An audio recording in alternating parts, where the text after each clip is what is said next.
கர்த்தருடைய பரிசுத்த நாமத்துக்கு மகிமை உண்டாவதாக. Glory be to the holy name of the Lord. எரேமியா தீர்க்கதரிசன புத்தகம் Book of Jeremiah, 52ஆம் அதிகாரம் chapter 52, 31, 32, 33 வசனங்கள் வாசிப்போம். verses 31, 32 and 33. யூதாவின் ராஜாவாகிய யோயாக்கீனுடைய சிறையிருப்பின் 37ஆம் வருஷம் 12ஆம் மாதம் 25ஆம் தேதியிலே ஏவில் மெரோதாக் என்னும் பாபிலோன் ராஜா தான் ராஜாவான வருஷத்திலே யூதாவின் ராஜாவாகிய யோயாக்கீனை சிறைச்சாலையிலிருந்து வெளிப்பட பண்ணி அவன் தலையை உயர்த்தி அவனோடே அன்பாய் பேசி அவனுடைய ஆசனத்தை தன்னோடே பாபிலோனில் இருந்த ராஜாக்களுடைய ஆசனங்களுக்கு மேலாக வைத்து அவனுடைய சிறையிருப்பு வஸ்திரங்களை மாற்றினான். அவன் உயிரோடு இருந்த சகல நாளும் தன் சமூகத்தில் நித்தம் போஜனம் பண்ணும்படி செய்தான். கர்த்தருடைய பரிசுத்த நாமத்துக்கு மகிமை உண்டாவதாக. Glory be to the holy name of the Lord. இங்கே ஒரு ராஜா தன்னுடைய அரசாட்சியின் துவக்கத்திலே ஒரு செயலை நடப்பிக்கிறான். Here a king was doing in the dominion of his very first year an action.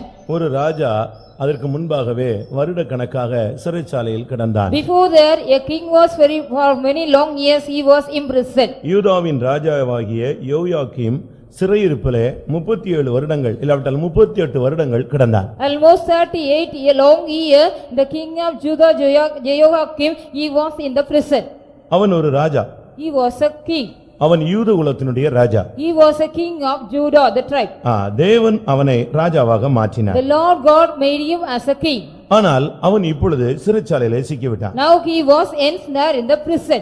எவ்வளவு நிர்பந்தமான நிலவரம் என்பதை யோசித்து பாருங்க. Just you think it over, what a pathetic situation was that. ஒரு குற்றவாளி சிறையிருப்பிலே இருப்பது நியாயம். It is also the righteous one if the criminal is under the prison. ஆனால் ஒரு ராஜா இப்பொழுது சிறைச்சாலையிலே கிடந்தான். Now a king was in the prison. ஒரு நாள் அல்ல.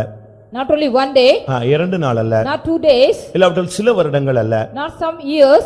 அவனுடைய நீங்கள் அதை படித்து பார்த்தால் 37 வருடம் இல்லாவிட்டால் 38 வருடத்துக்கு 5 நாள் கம்மி. So if you read about that 37 or 38 years there is less, only 5 days or less for that.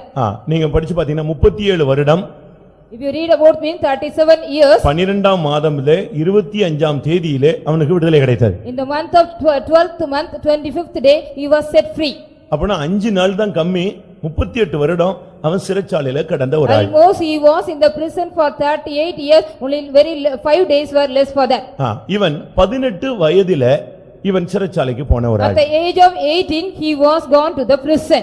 யோசிச்சு பாருங்க. Just you think it over. வாழ்க்கையில அவனுடைய வாழ்க்கை எப்படி அமைஞ்சிருச்சுன்னு பாருங்க. See in his life how was his life set over. பிரியமானவர்களே, உங்களுடைய வாழ்க்கையோடு இவனுடைய வாழ்க்கையை ஒப்பிட்டு பார்த்தால் நம்முடைய வாழ்க்கையை விட அவன் மிகவும் தாழ்ந்த நிலவரத்தில் இருந்திருக்கிறான். Beloved, if you also compare his life with your life, his life was so superior, inferior to us. அவன் மிகவும் தாழ்ந்து போன ஒரு நிலவரத்தில் இருந்தான். He was in the degraded life of him. அவனுடைய வாழ்நாள் எப்படி அமைந்தது? How was his life was set for him? பிரியமானவர்களே, இன்றைக்கு நீங்கள் இந்த வசனத்தை கேட்கும் பொழுது உங்களை தேவன் எவ்வளவு மேன்மையாய் வைத்திருக்கிறார் என்பதை நீங்கள் சிந்தித்து பாருங்க. Beloved, when you hear this message, the Lord, you got to just think it over, how the Lord has set you great. வேதம் சொல்லுகிறது 18 வயதிலே அவன் ராஜாவானான். The scripture mentioned at the age of 18 he became a king. அவன் ஆளுகை செஞ்சது 100 நாள். Only for 100 days he was just he was ruling that. யோசிச்சு பாருங்க. Just think it over. 18 வயசுல ராஜாவாகிறான், 100 நாள் ஆட்சி செய்றான், 100வது நாள் பிடிபட்டு ஜெயிலுக்கு போறான், 56வது வயதுல அவனுக்கு விடுதலை கிடைக்கிறது. He was just he became a king at the age of 18. He was just ruling for 100 days. On the day of 100 he was captured. He went into the prison and he was till the age of 56 he was in the prison. மனைவி, பிள்ளைகள், குடும்பம், கோத்திரம் ஒண்ணுமே கிடையாது. 38 வருடம் அவன் சிறைச்சாலையிலேயே ஒரு அனாதை போல கிடந்தான். He did not have any wife or children or any tribe or any generation for 38 long years. He was imprisoned. இரண்டாம் ராஜாக்கள் 24ஆம் அதிகாரம் 8ஆம் வசனத்திலே அவன் 18 வயதில் ராஜாவானான் என்று சொல்லியிருக்கிறார். It has been said about 2 King chapter 24 verse 8, he became king at the age of 18. யோயாக்கீன் ராஜாவாகிற போது 18 வயதாயிருந்து 18 வயதில அவன் ராஜாவாக மாறினான். At the age of 18 he became a king. இரண்டாம் நாளாகமம் 36ஆம் அதிகாரம் 9ஆம் வசனத்திலே அவன் 3 மாதமும் 10 நாளும் ஆளுகை செய்தான் என்று சொல்லியிருக்கிறார். 2 Chronicle chapter 36 verse 9, it has been said about he was ruling for only 100 days, 3 months and 10 days. மொத்தமே இவன் 18 வயசுல ராஜாவாகி 100 நாள் ஆளுகை செய்து 38 வருஷம் சிறைச்சாலையில கிடந்து வாழ்க்கையை இழந்து போன ஒரு மனிதன். He was a man at the age of 18 he was appointed as a king he was ruling for 100 days. At the 100th day, he was captured and he was living for 38 years in the prison. இப்படி யாராவது உங்களுடைய வாழ்க்கையில இருந்திருக்கீங்களா? Have you ever in your life likewise? அப்படி யாராவது இருந்திருக்கீங்களா? Have you ever been likewise? 18 வயசுல ஒருத்தன் சிறைச்சாலைக்கு போயிட்டான்னு வெச்சுக்கோங்களேன். If suppose a man go into the prison at the age of 18.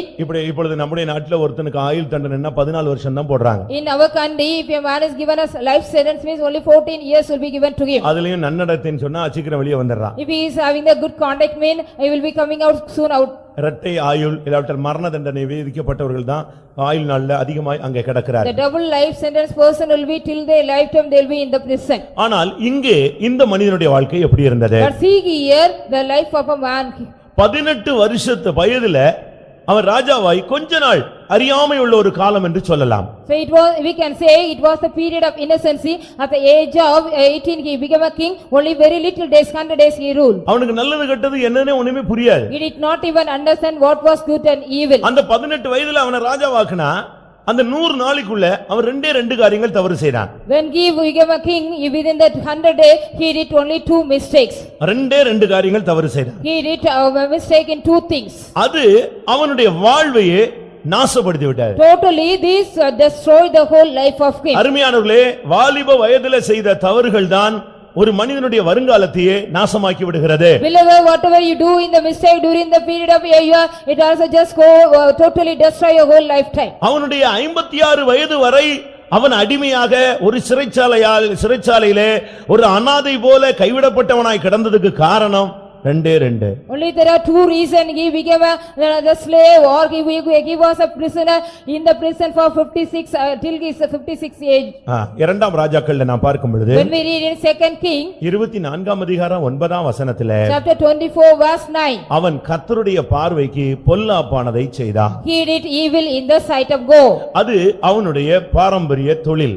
It was also it was an occupation of his heredity. அவனுடைய முன்னோர்கள் அப்படித்தான் செய்து வந்தார்கள். Only his ancestors were doing likewise. இவனும் கூட அதையே செய்ய He ஆரம்பித்தான். was also started doing the same thing. இது முதலாவது அவனுக்கு வந்த தோல்வி. This was the first defeat he got him. இரண்டாம் ராஜாக்கள் 24ஆம் அதிகாரம் 12ஆம் வசனத்தை நாம் பார்க்கும் பொழுது When we read 2nd King chapter 24 verse 12. Babylon ராஜா வந்த பொழுது இவனாக புறப்பட்டு போய் அவனிடத்துல போய் விழுந்தான். When Babylon the king came, he himself departed and went and fallen him. அவன் கூப்பிடல, இவனே புறப்பட்டு தன்னுடைய பிரபுக்கள் எல்லாரையும் கூப்பிட்டு நம்ம போய் அவனை பார்த்துட்டு வருவோன்னு போனாங்க.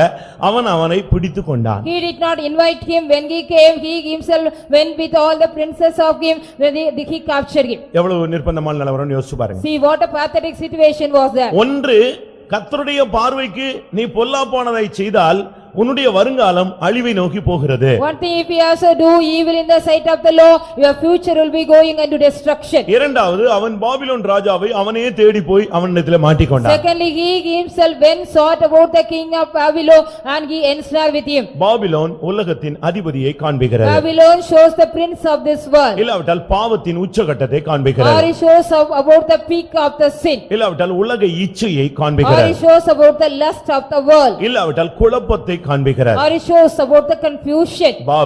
பாபிலோன் என்று அழைக்கப்படுகிறது. Babel is called as Babylon. Babel என்று சொன்னால் குழப்பம் என்று அர்த்தம். Babel means it is confusion. இந்த குழப்பத்தை அவனே தேடி அதிலே போய் விழுந்து விட்டான். He himself sought this confusion and fell in that. ஒன்று, அவன் அதை எதிர்த்து நின்றிருக்க வேண்டும். One thing, he should have resisted that. இல்லாவிட்டால் எப்படியாவது அதிலிருந்து அவன் தப்பி இருக்க வேண்டும். Secondly, he could have escaped from that in any way. ஆனால் வேதம் என்ன சொல்லுகிறது? But what does the scripture say? அவனும் அவனுடைய பிரபுக்களும் அவனுக்கு பாபிலோன் ராஜாவினிடத்தில் புறப்பட்டு போனார்கள். அவனை பிடித்துக் கொண்டான். Here in the scripture says he himself and his all the rulers and the princes they deported and went into the king of Babylon, they captured them. உலகத்தை நோக்கி நீ போனால் அது உன்னை பிடித்துக் கொள்ளும். If you go travel towards the world, it will catch you. உலக இச்சைகளை நீ தேடி போனால் அது உன்னை பிடித்துக் கொள்ளும். If you seek the lust of the world, it will catch you.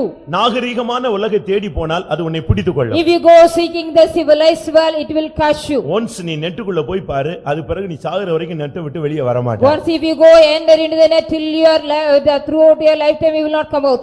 அது உன்னை பிடிச்சிரும். It will catch you. பாவத்தை நீ பிடிக்க போனீனா அது உன்னை பிடிச்சிரும் இருக்கு. If you want to catch hold the sin it will catch you.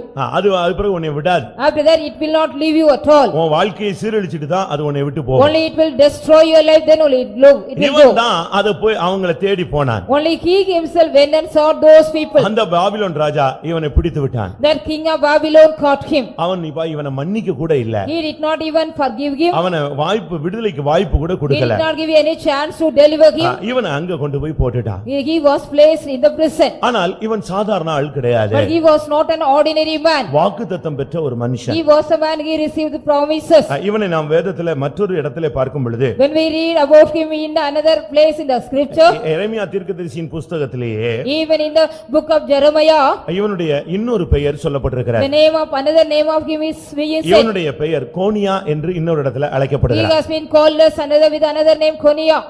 இவனுடைய வாழ்வு இவனுக்கு கொடுக்கப்பட்ட வாக்குத்தத்தம் என்ன? What was the promise given unto him in his lifetime? அருமையானவர்களே, நீங்களும் நானும் ரட்சிக்கப்படும் பொழுது, அபிஷேகம் பண்ணப்படும் பொழுது, இந்த மேன்மையான அனுபவங்களுக்கு வரும் பொழுது கர்த்தர் பலவிதமான வாக்குத்தத்தங்களை நமக்கு தருகிறார். Beloved, when you and I have been saved, when we were receiving the Holy Spirit, when we come into the great excellent experience, the Lord is giving promises to us.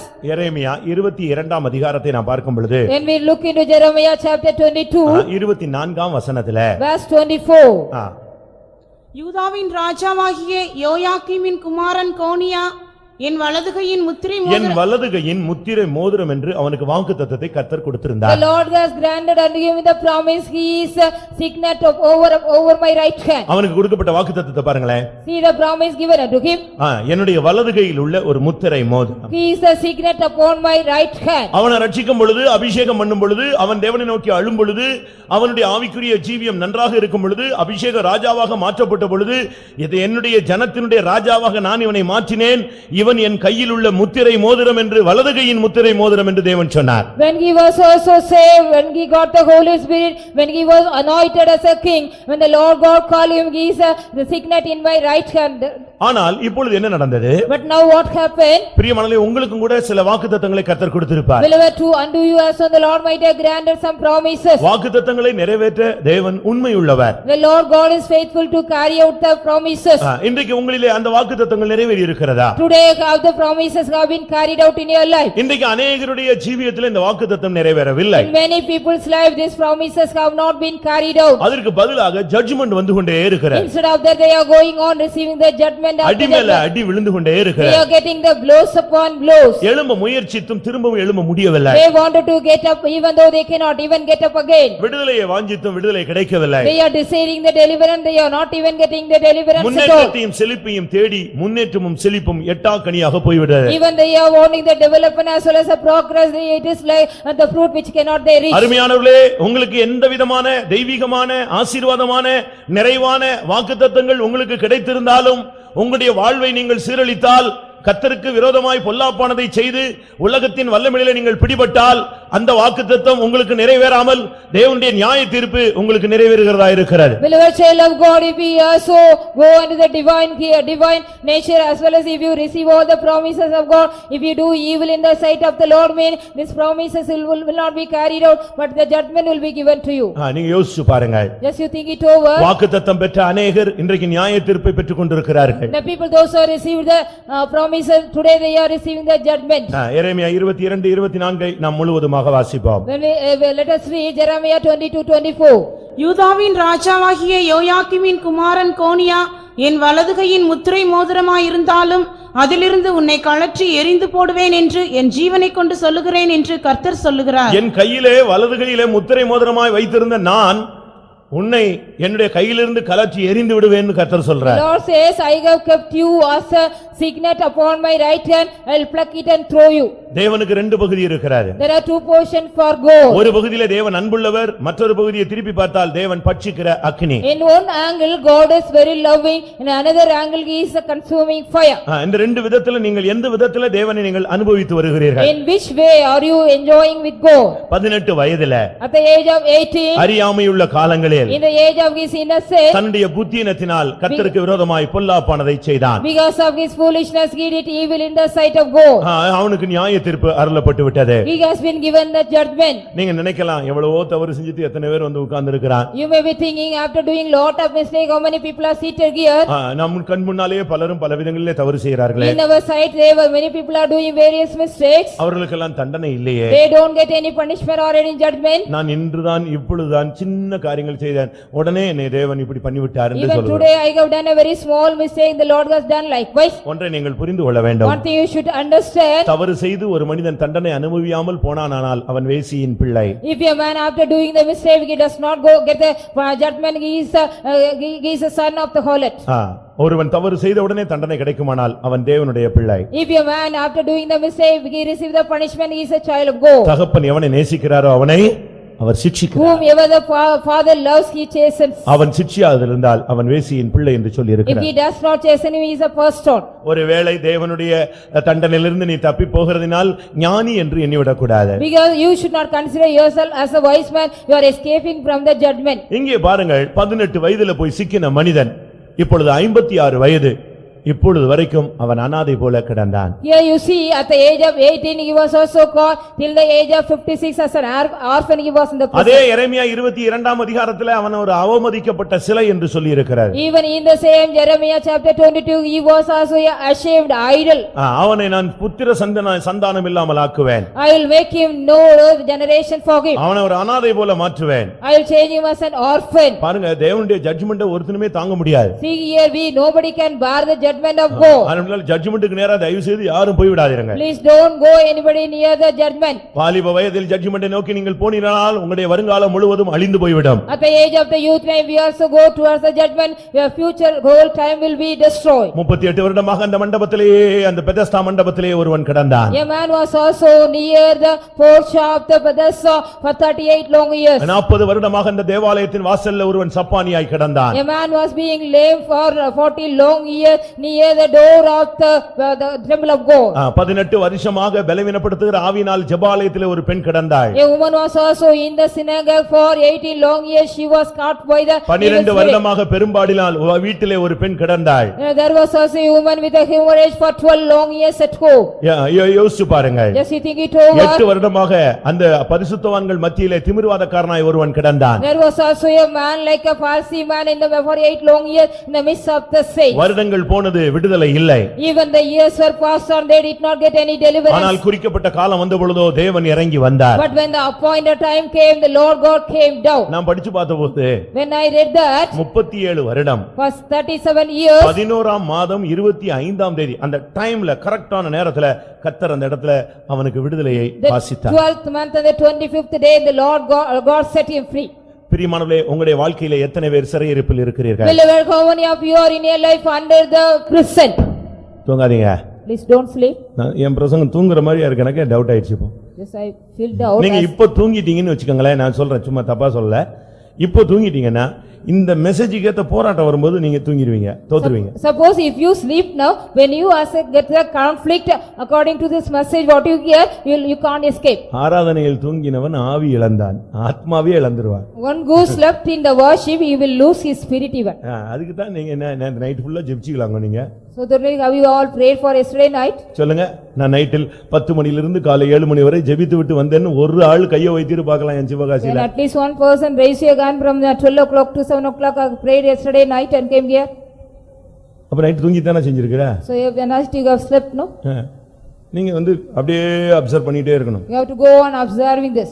தேவனுடைய வார்த்தை வேணும்னா அதை நீ கேட்டுக்கொண்டே இரு. If you want to hear if you want the word of God, you have to go on. சிறையிருப்பு என்பது எழுத்தின் பிரகாரமான சிறைச்சாலை மாத்திரம் அல்ல. The captivity is not only under literal. வியாதி கூட ஒரு சிறையிருப்பு தான். Even the sickness is also the captivity. பிசாசின் போராட்டங்கள் கூட ஒரு சிறையிருப்பு தான். Even the conflict of the devil also is a பாவ captivity. பழக்க வழக்கங்கள் கூட ஒரு சிறையிருப்பு தான். Even the habit of all the sinful habits bondage are also the captivity. சில சூழ்நிலைகளிலே சிக்கிக் கொள்ளுகிறது கூட ஒரு சிறையிருப்பு தான். Ensnaring in some occasion is also a captivity. சில இடங்களிலே நம்முடைய ஜனங்கள் போய் சிக்கிக் கொள்கிறார்கள், வெளியே வர அவர்களுக்கு முடியவில்லை. In some places our people are going and ensnaring and they cannot even come out. சில வியாதிகள் சில நல்ல விசுவாசிகளை கூட சிறையாக்கி கொள்ளுகிறது. Even some diseases are making us a slave some good believers.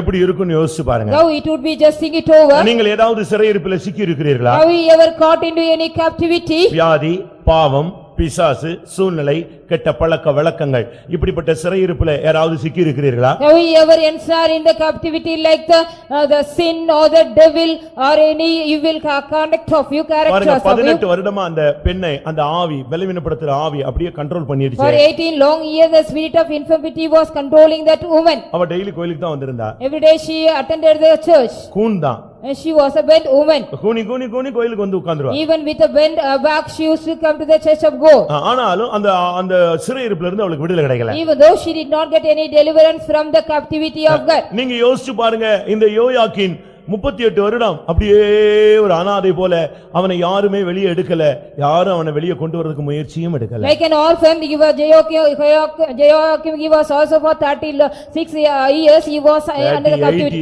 38 years he was under the captivity. அவனை வந்து யாருமே வெளியே கொண்டு வரல. None of them brought him out.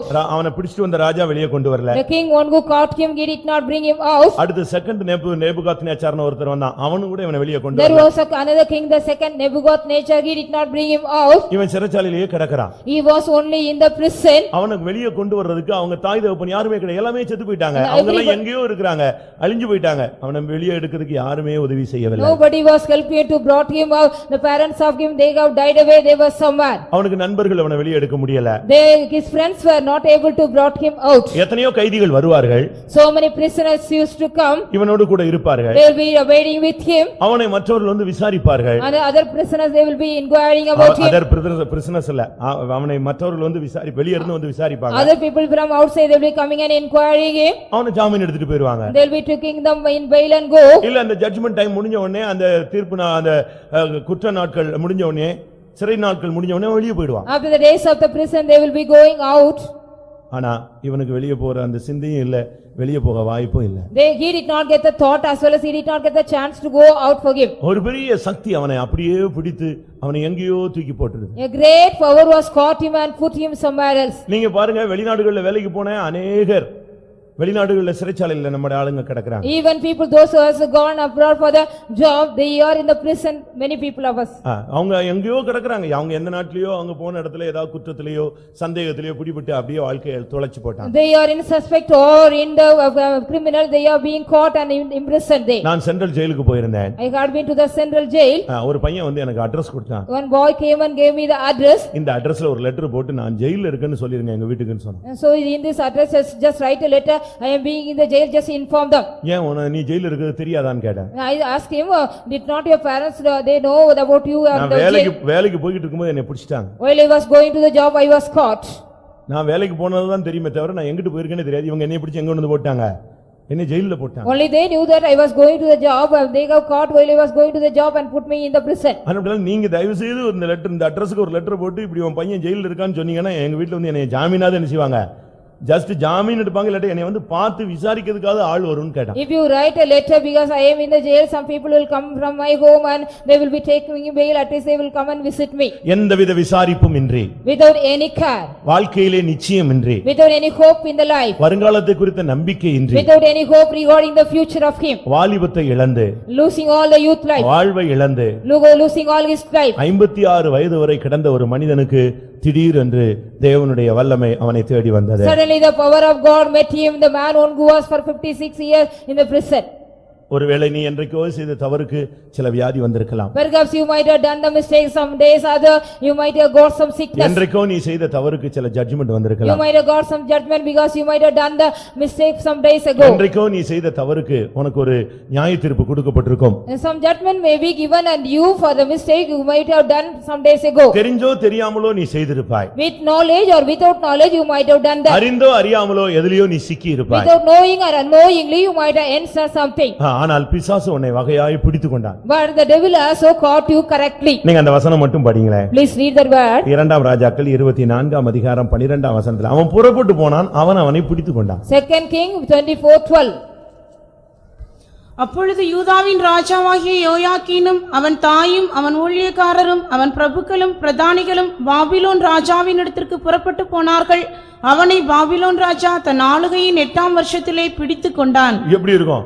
இவன் போனா, ஆனா அவனை மொத்தமா பிடிச்சு வச்சுக்கிட்டான். அவன் When he went there totally he captured them. அறிந்தோ அறியாமலோ இவன் போய் அங்க போனான், ஆனா அவன் வசமா அவனை பிடிச்சு ஒண்ணுமில்லாம ஆக்கிட்டான். Knowingly or unknowingly went and sought him that he just caught and captured them. ஆனால் கர்த்தர் முதலாம் நேபுகாத்நேச்சாரை அழித்து, இரண்டாம் நேபுகாத்நேச்சாரை அழித்து, இவனுக்கு சாதகமான ஒரு நபரை அந்த இடத்துல கொண்டு வந்தார். But the Lord God destroyed the first Nebuchadnezzar and the second Nebuchadnezzar and brought a man favorable unto him. நான் இன்றைக்கு உங்களுக்கு சொல்லுகிறேன், உங்களுக்கு எதிரான இருந்த எல்லாரையும் கர்த்தர் அகற்றப் போகிறார். Today I want to tell you whatever the things and the people those who are against you, the Lord is going to remove everything. இதுல இரக்கமே தேவன் பாராட்ட போறது இல்ல. The Lord is not going to show any compassion in this. அந்த எதிராக இருக்கிற அந்த நபர்களை அகற்றினால்தான் கர்த்தர் உன்னை இந்த இடத்துல தன்னுடைய வார்த்தையை அனுப்பி உன்னை உயர்த்த முடியும். Only then the Lord can remove all the people those who are against you. The Lord can send the word of him and just lift you up here. அந்த நேபுகாத்நேச்சார் இருக்கும் வரை உனக்கு விடுதலை கிடையாது. Till the Nebuchadnezzar alive you will not be delivered at all. அந்த Nebuchadnezzar மரித்த அடுத்த நாள் ஏவில் மராதாக் பதவியில வந்து The நின்னுட்டான். very next day on the day of the death of Nebuchadnezzar, evil Merodach came to the ruling. துன்மார்க்கனை உற்று விசாரித்தாயானால் அவன் அங்கே இல்லை. If you also seek about the wicked man, he is not there.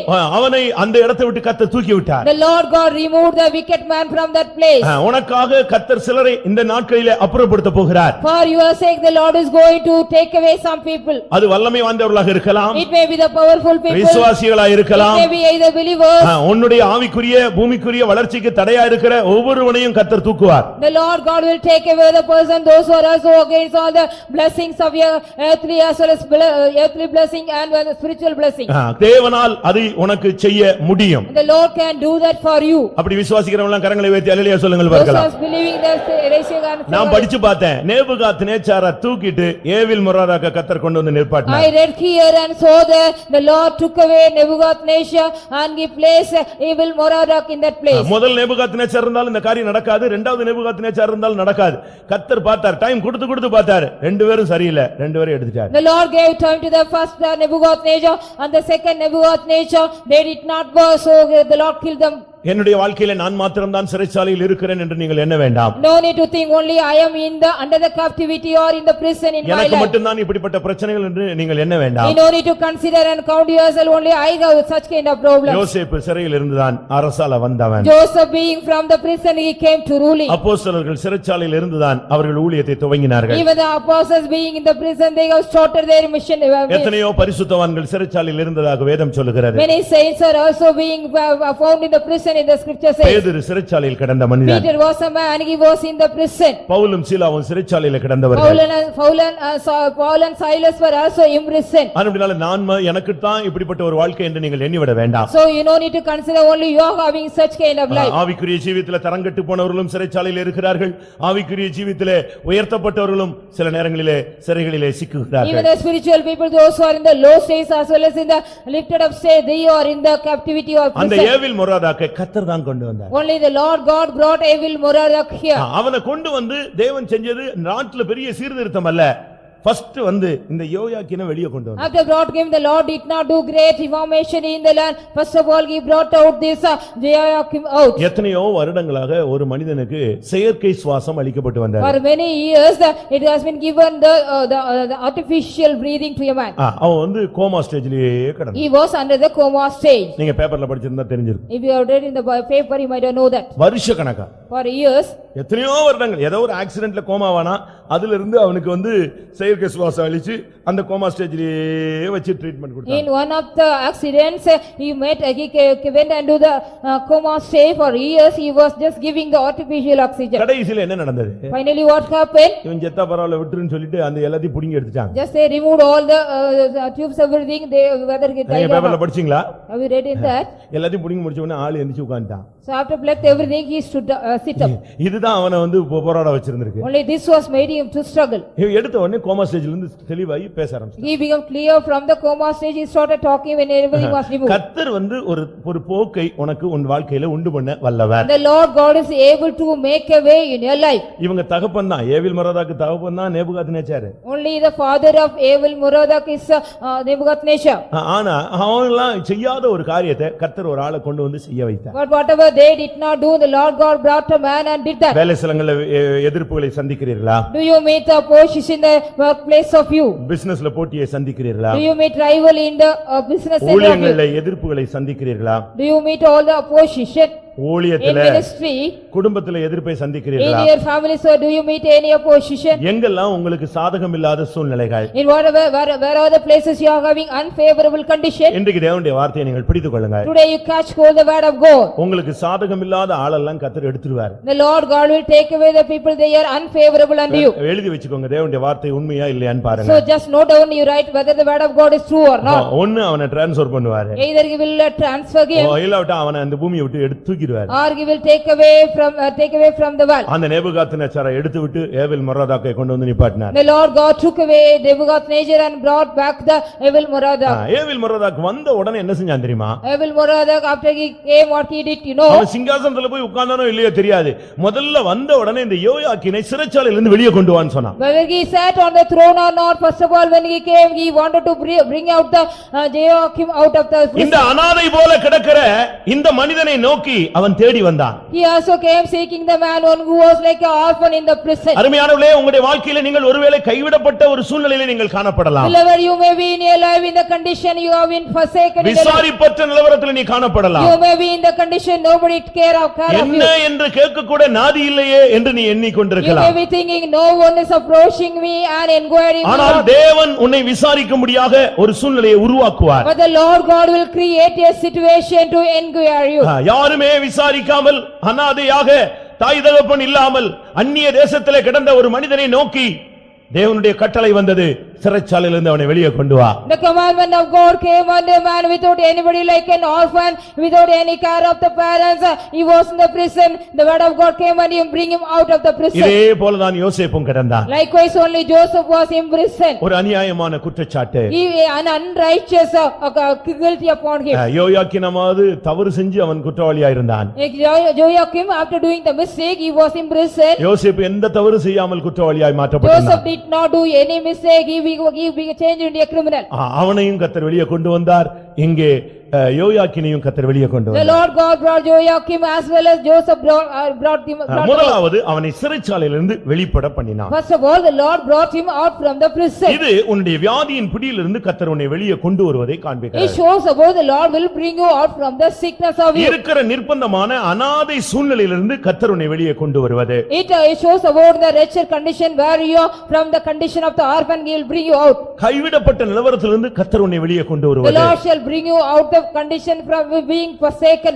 வெளிவர முடியாத பாவ பிடிய பழக்க வழக்கங்களிலிருந்து தேவனால் உன்னை வெளியே கொண்டு வருவது. Only the Lord God himself bring you out from the state and the sin which you cannot even மரண come out. பிடியிலிருந்து உன்னை வெளியே கொண்டு The வருவது. Lord shall bring you out from the catch of the death. செய்வினை வல்லமைகள் மந்திரவாக்கால் கட்டுகளிலிருந்து கர்த்தர் உன்னை வெளியே கொண்டு The வருவது. Lord shall also bring you out from the witchcraft as well as the magic powers. அந்த ஏவில் மொராதாக் வந்து 7 காரியங்கள் இவனுக்கு செய்தான். The evil Merodach, he came and did 7 things. to him. தேவனால் நியாயம் தீர்க்கப்பட்ட மனிதனுக்கு தேவனால் இரக்கமும் கிடைத்தது. Even the man who was punished by the Lord God, he got the mercy from the Lord God. தேவனுடைய வார்த்தையை நீங்கள் விசுவாசியுங்கள். Just you believe the word of God. இவ்வளவுதான் முடிந்து போயிருச்சு, 56 வயசு ஆயிருச்சு, இனிமே நான் என்னத்தை சாதிக்க போறேன்னு நீ சொல்லலாம். You can be saying 50 years I am being old, I can't going to achieve anything, it is over everything. நான் பலவீனப்பட்டு போய்விட்டேன், I am become so weak, என் குடும்பம் என்னை விட்டு போய்விட்டது, my family has gone out from me, நான் ஒரு அனாதை, I am an orphan, எனக்கு உதவி செய்ய ஆள் இல்ல, none is there to help me. நான் இந்த பூமியில இருந்து என்ன பயன், What is the use of being living on this earth? நான் இந்த பூலோகத்துல என்னத்தை சாதிக்க What I போகிறேன். am going to offer me in this earth? இப்படி எல்லாம் நீங்கள் எண்ணிக்கொண்டிருக்கலாம். Likewise you may be considering and counting. பிரியமானவர்களே, அப்படி அல்ல.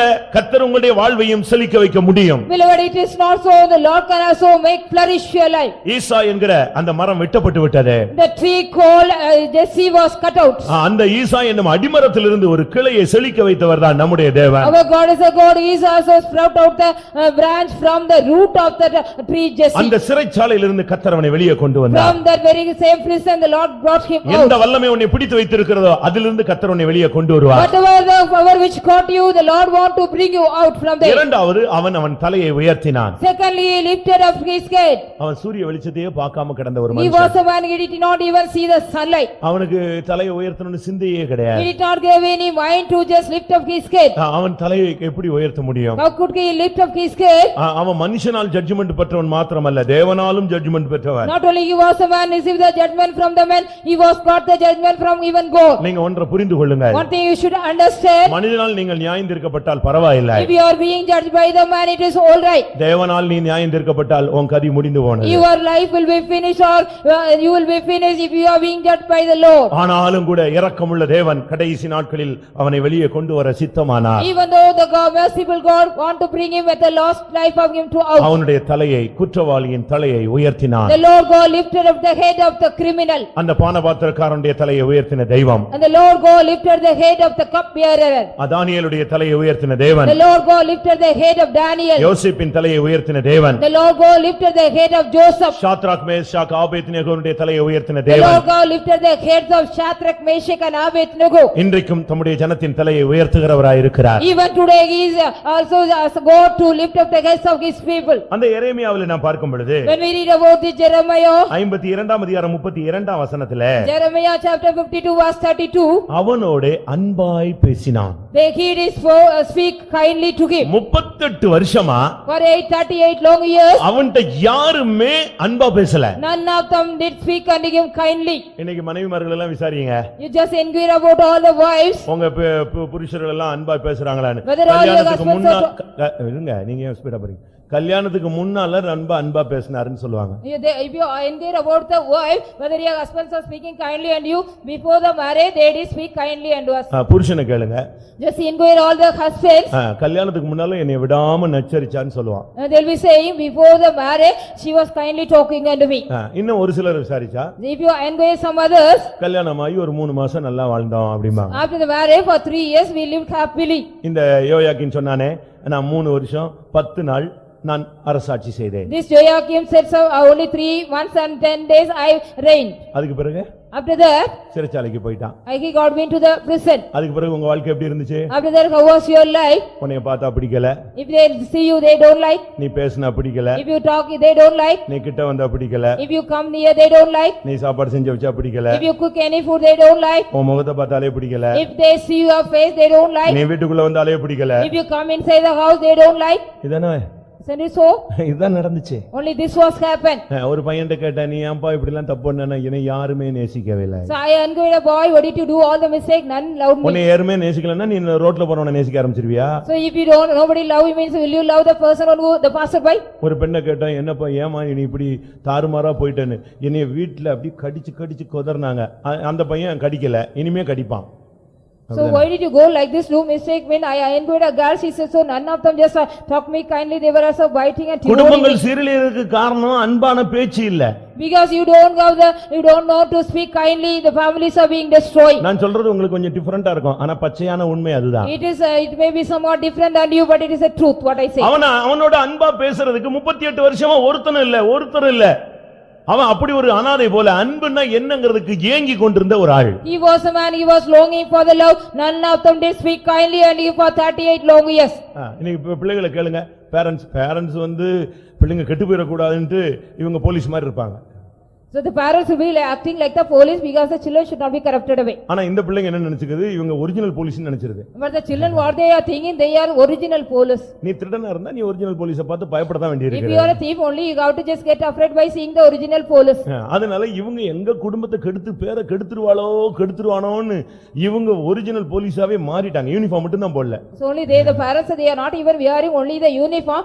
Because the children will be corrupted their family's name, so they become original police.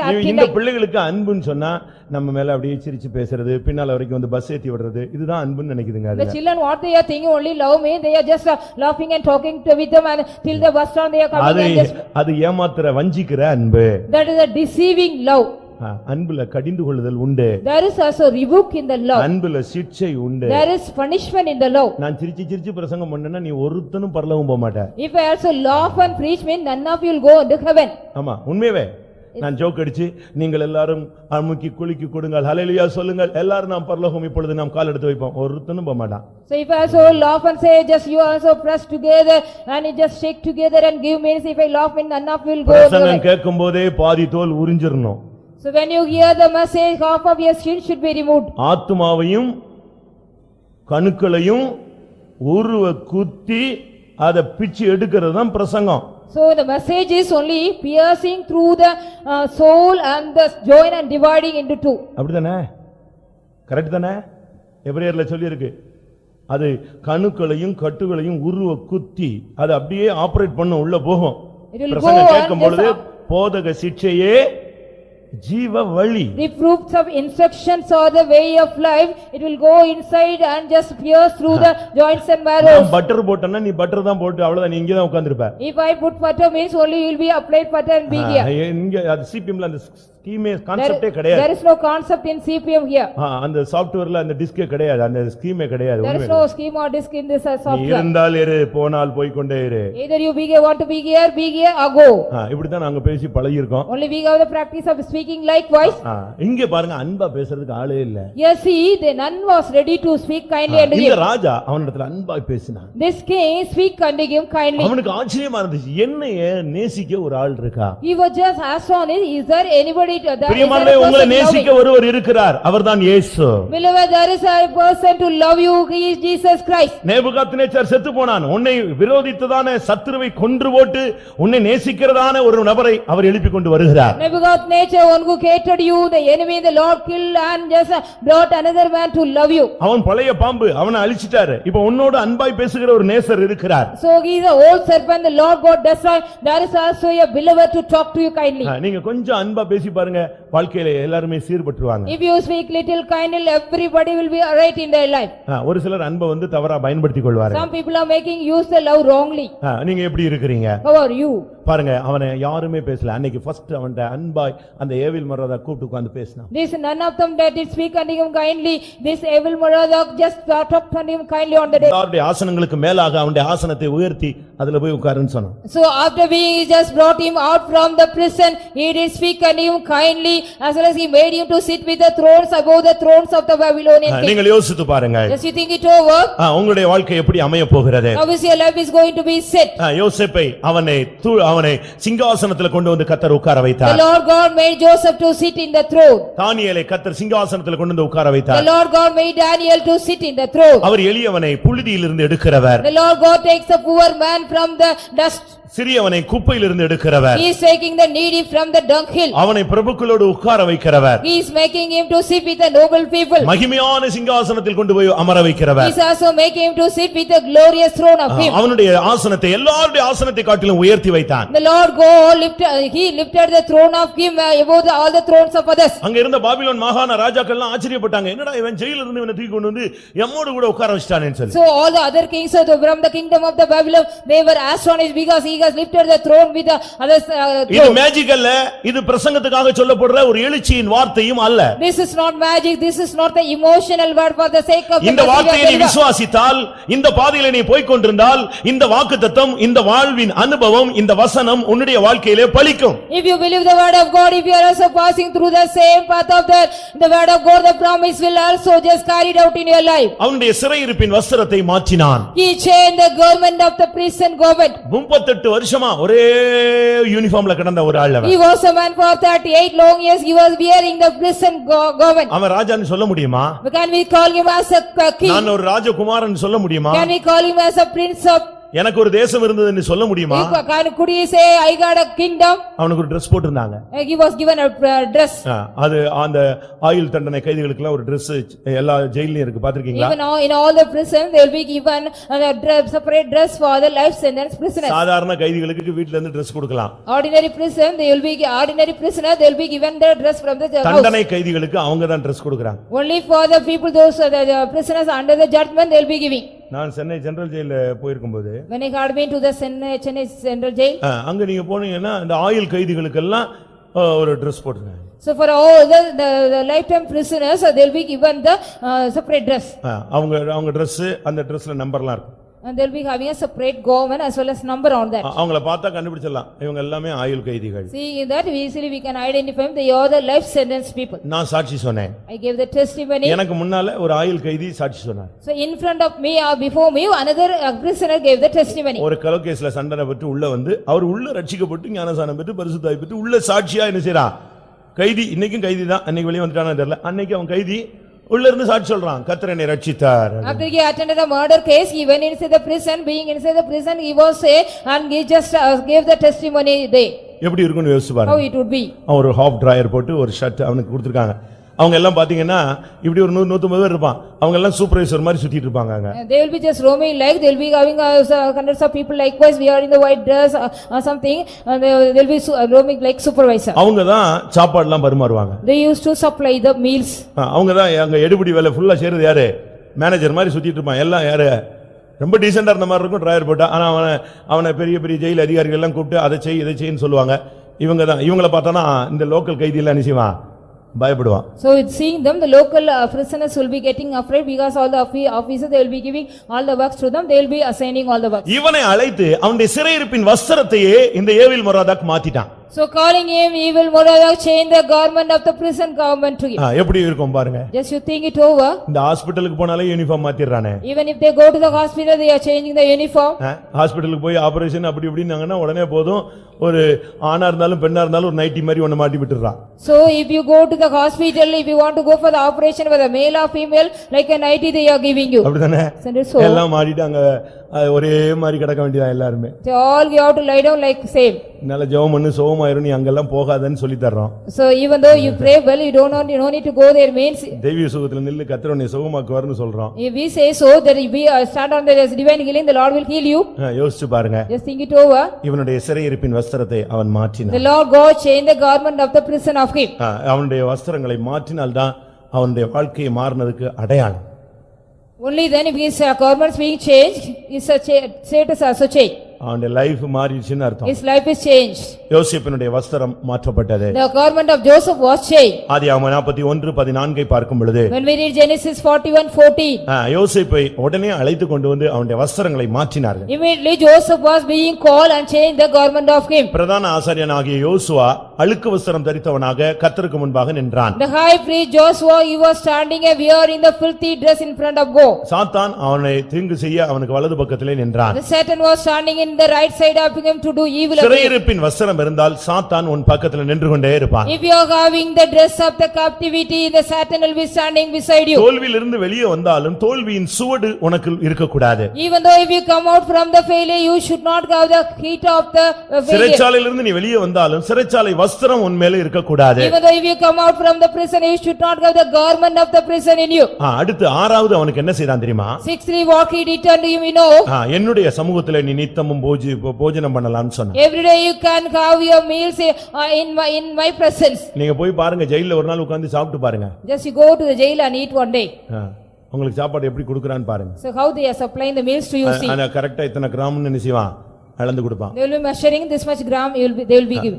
ஒரு சிலருக்கு கொஞ்சம் வசதி உள்ளவங்க வெளிய இருந்து சாப்பாடு வரும். For some well of people they will be getting meals from outside. நான் ஜெயில்ல சொன்னனே சாட்சி சொல்ல போயிருந்தபோது So when we got me to the central jail to give the testimony. முடிஞ்ச உடனே நம்முடைய சபை சார்புல பிரியாணி வழங்கப்படும்னு சொன்னாங்க. At the end of that on behalf of our church we are going to supply you the biryani.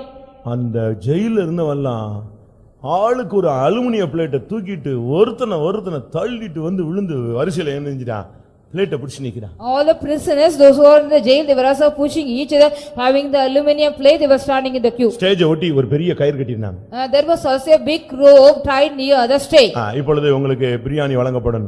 Now the biryani will be பாருங்க அந்த ஒரு நேர சாப்பாட்டுக்கு அவன் அந்த அலுமினிய பிளேட்டை தூக்கிட்டு ஓடி வரான் பாருங்க. திட்டுன்னு ஓடி வரான். அவன் பிளேட்டை போய் ரூம்ல இருந்து தூக்கிட்டு ஓடி வரான். So for one time meal they were also just carrying the plate their plate from their room and coming here.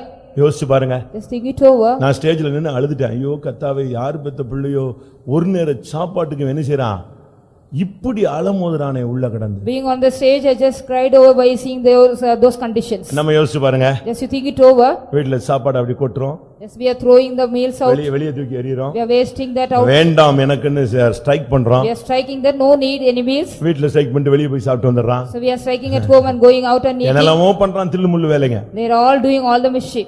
இன்னைக்கு சாப்பாடை எவ்வளவு அலட்சியம் பண்றோம் தெரியுமா? How much you are despising the meals, you know. உங்க வீடுகள்ல நீங்க வேஸ்ட் பண்ற சாப்பாடை ஒரு ஏழைக்கு கொடுத்தா அவன் ஒரு 4 நாள் நல்லா உட்கார்ந்து சூடு பண்ணி சாப்பிடுவான். Whatever the meals you are wasting in your house, if you give to the poor people meal, they will be. நம்ம ஆளு இது கெட்டு பூசணம் பத்து நான் குப்பையில போடுவேனே தவிர ஒரு ஏழைக்கு கூட நினைச்ச மாட்டேன், கொடுக்கவே மாட்டேன். But our people are saying, I will not give in to any poor, even though it wastes, and I will put it in the dust. Even ministryலயும் சேம் கான்செப்ட் தான். Even in the ministry, it is the same concept is applied. அவங்க வந்து waste தான் பண்ணுவாங்களே தவிர யாரும் கொடுக்க மாட்டாங்க. They will be only wasting, they will not give to any. தன்னுடைய சமூகத்துல உட்கார்ந்து போஜனம் பண்ண அவனுக்கு அருள் செய்தான். He also granted him to sit with him to eat in front of him. மேவிபோசேத் ஒரு நொண்டியான ஒரு மனிதன். Mephibosheth was a lame man. அவனுக்கு தாவீது தன்னுடைய சமூகத்துல உட்கார்ந்து சாப்பிட அவனுக்கு அருள் செய்தான். David granted unto him to sit with him to eat. யோபு சொல்லுகிறான், Job says, தாய் தகப்பன் இல்லாதவன் என் பந்தியில சாப்பிடாம நான் ஒரு நேரம் கூட சோறு சாப்பிட்டது கிடையாதுன்னு I சொல்றான். can never eat simply meals without and even the orphans I ate. யாராவது ஒரு யோபு இங்க இருக்கானா அந்த சிவகாசி சர்ச்சில்? Is there any at least one Job in Sivagasi church? Mrs Job இருப்பாங்க. Mr. Job will be. ஆனா ஜோபு இருக்கானா? But Mr. Job is here. ஒரு யோபு இருக்கானா? தாய் தகப்பன் இல்லாதவன் என் பந்தியிலே புசியாமல் நான் ஒருவனாய் என்றைக்காவது நான் ஆகாரத்தை புசித்ததுண்டா? வாசிங்க அந்த வசனம். யோபுல அவங்க சொல்றான் பாருங்க, அநாத பிள்ளைங்க என் கூட சாப்பிடாம நான் ஒரு நாள் கூட சாப்பிட்டது கிடையாது. 30 இருக்குல்ல, அப்ப இதை நிறைவேற்றி காட்டுங்க எல்லாரும். வாசிங்க 31:17. தாய் தகப்பன் இல்லாத பிள்ளை என் ஆகாரத்தில் சாப்பிடாமல் நான் ஒருவனாய் சாப்பிட்டதுண்டோ? என்னைக்காவது நான் அப்படி சாப்பிட்டு இருக்கேனான்னு கேக்குறான். He's asking, either any day could I have eat without the fatherless? பக்கத்து வீட்டுல அக்கா வீட்டு இருந்தா கூட கதவு பூட்டிட்டு வந்து disturb பண்ணிடுவாமா.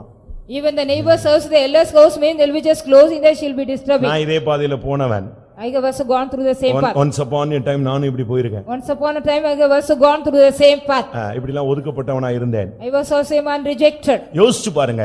Just to think it over. அப்படிப்பட்ட ஒரு ஆளாக இருந்த அனாதை போல கிடந்த மனுஷனை இவன் தன்னுடைய போஜனத்துல வந்து உட்கார்ந்து சாப்பிடுன்னு சொன்னான். Such kind of man, he was also did not have anything, he was like an orphan, he made him to sit with him on his table. காணியாட்சிக்கு புறம்பான நம்மை ராபோஜனத்துல கொண்டு வந்து பங்கெடுக்க வைக்கிறார். The Lord God, may we were also strangers of the commonwealth, made him to eat with the நித்திய communion. ஜீவனுக்கு பங்காளியா நம்மை மாற்ற வைக்கிறார். He is making us a partakers of the everlasting life. நம்மில் எத்தனை பேர் அந்த கர்த்தருடைய பந்தியை சரியான விதத்துல பயன்படுத்துறோம்? How many of us are using correctly the communion? அந்த கால் இல்லாத மேவிபோசேத் அந்த தாவீதோடு போஜனம் பண்ணினான். The lame Mephibosheth he ate with David. கடைசியாக Finally, அந்த எரேமியா 52:34 நான் பார்க்கும் பொழுது, when we read Jeremiah 52:34, அவன் உயிரோடு இருந்த நாளெல்லாம் அவனுடைய மரண நாள் பரியந்தமும் அவனுடைய செலவுக்காக பாபிலோன் ராஜாவினால் கட்டளையான அனுதின திட்டத்தின்படி அனுதினமும் அவனுக்கு கொடுக்கப்பட்டு வந்தது. இப்பொழுது கடைசி அவனுக்கு கொடுக்கப்பட்டது என்னன்னா, மரண பரியந்தம் அவனுடைய தேவைகளை அந்த ராஜா சந்தித்தான். the king also met all the expenses of him till the death of him. இன்னைக்கு अनेகருக்கு ஒரு question. Today many of them they are having a question. நம்முடைய முடிவு எப்படி இருக்கும்? How shall my end? கடைசி வரைக்கும் நம்முடைய குடும்பத்தார் நம்மளை கவனிப்பாங்களா? Till the last end, whether my family members take care of me or not. இப்பமே நம்முடைய பிள்ளை நம்மளை கவனிக்க மாட்டேங்கறானே, இனிமே கடைசி காலத்துல நம்மளை இவங்க செய்வாங்களா? Even now my son is not taking care of me, till my last year will he take care of me. இப்பமே நம்முடைய நிலவரம் கைவிடப்பட்ட நிலவரம் போல இருக்கு. கடைசி வரை நம்ம வண்டி ஓடுமா? So even now my state is like being forsaken till the last life shall I life. யோபு எல்லாத்தையும் இழந்துட்டான உடனே அவங்க மனைவி சொன்னாங்க, நீ ஏன் உயிரோட இருக்க, செத்து போன்னு சொன்னா. When Job lost everything, his wife says, so why do you live, why can't you die?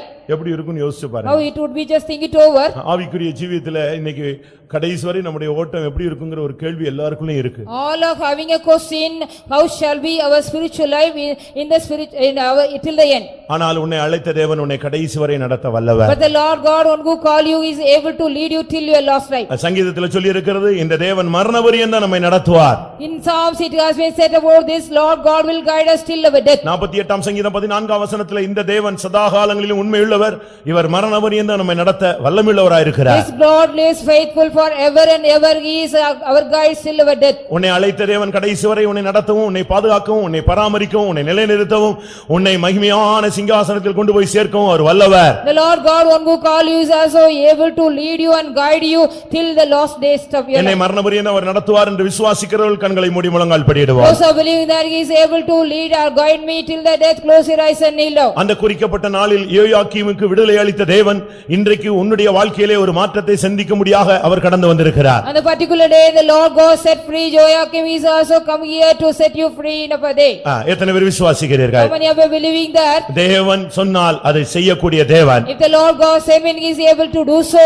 தேவனுடைய வார்த்தையை விசுவாசிக்கிற எல்லாரும் கண்களை மூடுங்கள். Those who believe the word of God, let us all close our eyes. தேவனுடைய வார்த்தையை விசுவாசிக்கிறவர்கள் கண்களை மூடி முழங்கால் படியிடுங்கள். Those who are believing the word of God, close your eyes and kneel down. என்றோ செய்த தவறு அவனுடைய வாழ்வை சீரழித்து விட்டது. The mistake which has been done long back, it has destroyed his life. உங்களில் அப்படிப்பட்ட நிலவரத்தில் எத்தனை பேர் காணப்படுகிறீர்கள்? How many of you are being in the same state of him? அறியாமையுள்ள காலங்களில் நான் செய்த தவறுகள், The mistake which I have also done in the innocent of my days. புத்தி இல்லாத நாட்களில் நான் நடந்து கொண்ட விதங்கள், The mistakes which I also walked with the days where I don't have any என்னுடைய knowledge. வருங்காலத்தை சூன்யமாக்கி விட்டது. It has made my future into nothing. என்னுடைய வாழ்க்கையை சீரழித்து விட்டது. It has destroyed my life. என்னுடைய சரீரத்தை கெடுத்து விட்டது. It has corrupted my body. இன்றைக்கு நான் பிசாசினால் தாக்கப்பட்டிருக்கிறேன். Today I am being attacked by the devil. இன்னைக்கு வியாதியினால் நான் தாக்கப்பட்டிருக்கிறேன். Today I am being attacked by the disease. இன்னைக்கு பொல்லாத வல்லமையினால் நான் தாக்கப்பட்டிருக்கிறேன். Today I am being attacked by the evil powers. இன்னைக்கு நான் கைவிடப்பட்ட ஒரு அனாதை போல Today காணப்படுகிறேன். I am like an orphan being forsaken. எத்தனை பேர் இப்படிப்பட்ட அறிக்கையில் இருக்கிறீர்கள்? Today how many of you are being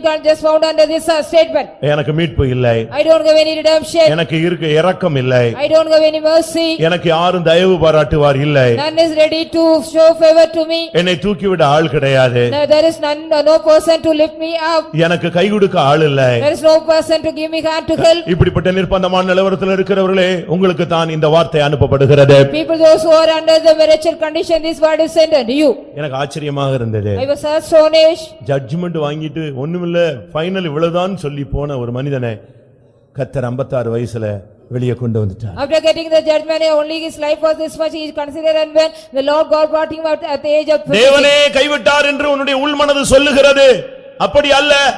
அந்த சூழ்நிலையிலும் நான் உனக்காய் கிரியை செய்வேன், நான் உனக்காய் இருக்கிறேன் என்று சொல்லுகிறவர், இருக்கிறவராகவே இருக்கிறவர் கடந்து வந்திருக்கிறார். Even the inner soul of you tells you, even the Lord God forsaken you, but the Lord God says, I am alive and I am forever, I have come for you.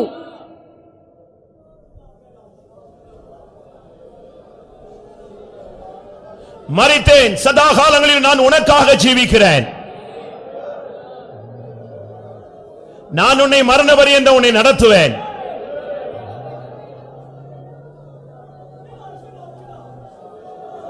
நீ அனாதை அல்ல.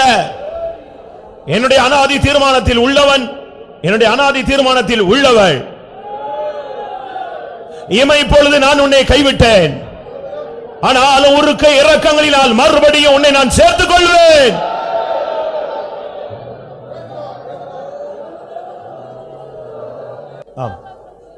என்றைக்கோ நான் செய்த தவறுக்கு எனக்கு இவ்வளவு பெரிய கொடிய தண்டனையா? என் வாழ்விலே மீட்பே கிடையாதா? இதுதான் முடிவா என்ற கேள்வி உனக்கு பல நாள் எழும்பிக் கொண்டிருந்தது. அருமையான தேவனுடைய பிள்ளையே, ஒருவேளை நீ நியாய தீர்ப்பின் உச்சகட்டத்தில் நீ நின்று கொண்டிருந்தாய். எனக்கே இந்த பிரசங்கம் பண்ணும்போது ஆச்சரியமா இருக்கிறது. நான் அவனை கலட்டி தூக்கி எறிந்து விடுவேன், அவன் புத்திர சந்தானமற்றவன், அவனை நான் அனாதையாக்குவேன் எல்லாம் சொல்லிட்டு கடைசி நேரத்தில் நான் இரக்கமுள்ள தேவன்கிறத நிரூபிக்கிறதுக்கு அவனை வெளியே கொண்டு வந்து விட்டார். ஆமென். இன்றைக்கும் அதே இரக்கமுள்ள தேவனுடைய வார்த்தை உன்னை நோக்கி வருகிறது. ஓ, உன் பிள்ளையை நோக்கி தேவனுடைய இரக்கத்தின் கரம் நீட்டப்படுகிறது.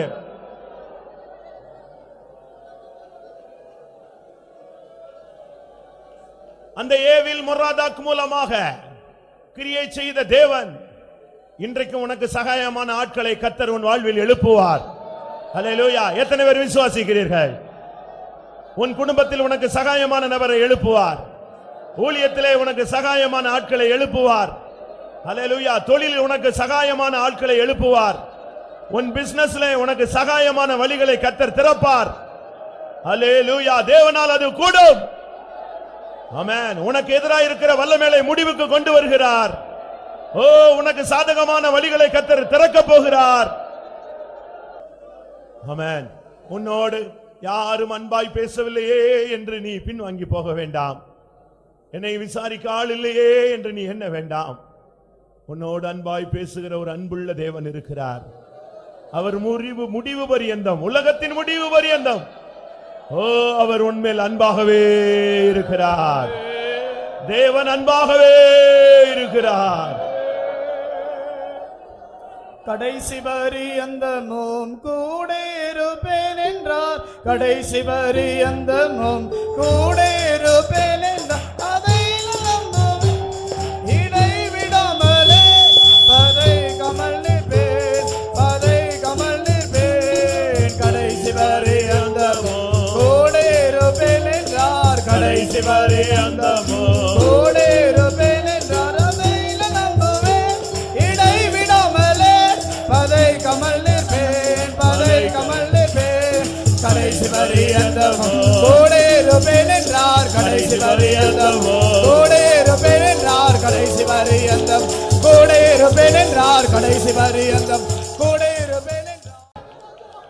உன் சூழ்நிலையை மாற்ற அவரால் முடியும். உன் தலையை உயர்த்த அவரால் முடியும். எல்லா ஆசனங்களுக்கு மேலாக உன்னுடைய ஆசனத்தை உயர்த்த அவருக்கு முடியும். உன் சிறைச்சாலை வஸ்திரத்தை மாற்ற அவருக்கு முடியும். ஹல்லேலூயா, ஹல்லேலூயா. உன்னை போஷிக்க அவருக்கு வல்லமை உண்டு. உன்னை மரண பரியந்தம் அவர் நடத்துவார். பயப்படாதே. உன் முடிவு மகிமையாய் மாறும். ஹல்லேலூயா, ஹல்லேலூயா, ஹல்லேலூயா, ஹல்லேலூயா.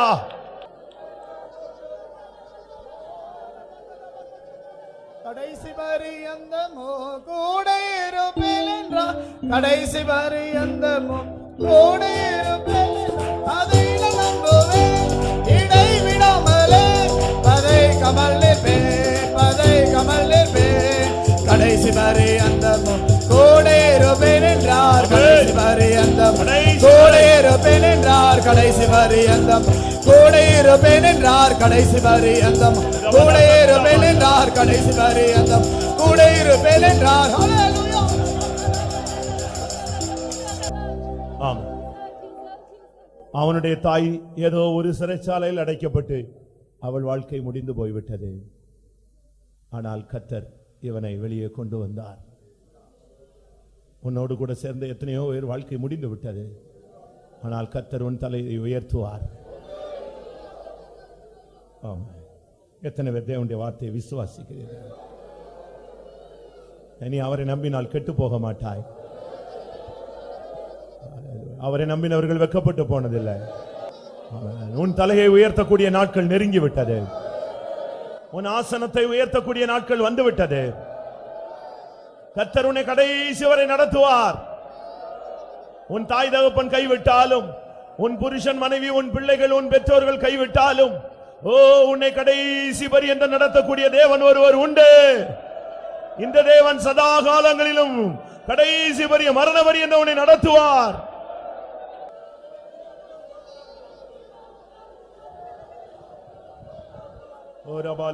நான் விசுவாசிப்போரின் நறுந்தறிவேன், என்னை படைத்திட்டு அவர் கரத்தில்.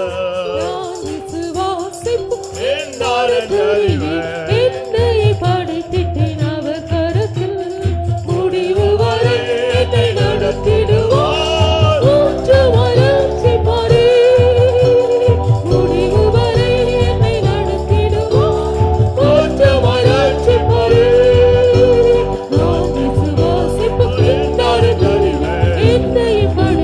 முடிவு வரை அவர் உன்னை நடத்துவார். விசுவாசிப்பவனை முடிவு வரை நடத்துவார். முடிவு வரை என்னை நடத்திடுவோம். மூன்று மலர்ச்சி பாரே, முடிவு வரை என்னை நடத்திடுவோம். மூன்று மலர்ச்சி பாரே, முடிவு வரை என்னை நடத்திடுவோம். மூன்று மலர்ச்சி பாரே, முடிவு வரை என்னை நடத்திடுவோம். மூன்று மலர்ச்சி பாரே, முடிவு வரை என்னை நடத்திடுவோம். மூன்று மலர்ச்சி பாரே.